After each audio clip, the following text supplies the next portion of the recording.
នេះឬទំពាំងស្នងរស័យសិស្សមិនកត់មេរៀនស្ទើរតែមួយថ្នាក់អ្នកគ្រូម្នាក់ខឹងពេកគប់សៀវភៅហោះចេញពីថ្នាក់ចង់និយាយថាមកកាណីនេះគ្រូប្រវត្តិលេងមុននេះចង់និយាយថាអញ្ចឹងនេះគ្រូប្រវត្តិលេងមុននេះលេងមកពីលើ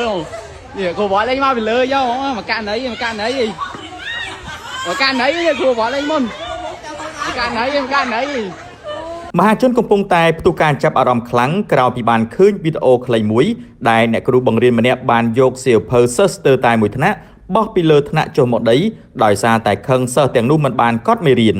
ជុំវិញរឿងនេះមហាជនក៏បានលន់មាត់ថានេះឬទំពាំងស្នងរស័យសូម្បីតែមេរៀនក៏មិនកត់ផងតើឲ្យคล้ายជាទំពាំងល្អស្នងរស័យមិនដេចនឹងកើតមានតែជាទំពាំងស្អុយប៉ុណ្ណោះបើតាមខ្លឹមសារវីដេអូដែលបានបង្ហោះបានឲ្យដឹងថាសិស្សស្ទើរមួយថ្នាក់គ្រូឲ្យកត់មេរៀនអត់បានកត់ទើបគ្រូខឹងបានយកសៀវភៅបោះចេញក្រៅថ្នាក់មិនកាន់ជើងគ្រូទេតែមើលសិស្សទាំងនោះទូរស័ព្ទដៃទំនើបគ្រប់គ្នាដែលមានន័យថាពួកគេសប្បាយទៅនឹងកម្មវិធីក្នុងទូរស័ព្ទដោយមិនខ្វល់ទៅនឹងកិច្ចការសាលាចូលគិតម្ដងទៀតដើម្បីអនាគតទំពាំងស្នងរស័យយ៉ាងណាជាការកត់សម្គាល់ឃើញថាសិស្សដែលមានសៀវភៅហោះចេញពីថ្នាក់មកដីនេះនៅតែមានអារម្មណ៍ញញឹមញញែមធម្មតា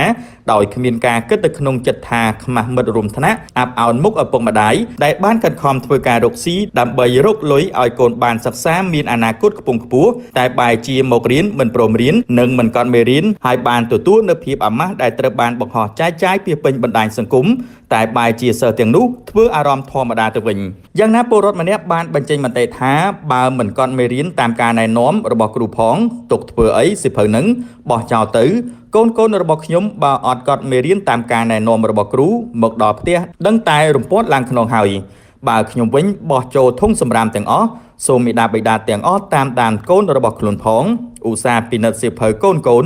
និងជួយជំរុញឲ្យកូនកត់មេរៀនចូលក្នុងសៀវភៅផងរីឯពលរដ្ឋម្នាក់ទៀតបានបញ្ចេញមតិដែរថា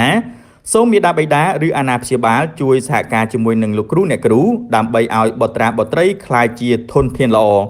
យ៉ាងណាផ្ទុយពីមតិខាងលើនេះមានពលរដ្ឋម្នាក់បានបញ្ចេញអារម្មណ៍បែបនេះថាគ្រូជាអ្នកបង្រៀនសិស្សមិនមែនបំផ្លាញសិស្សទេអ្នកដែលត្រូវទទួលខុសត្រូវមុនគេនៅក្នុងសាលាក៏ជាគ្រូបង្រៀនដែរ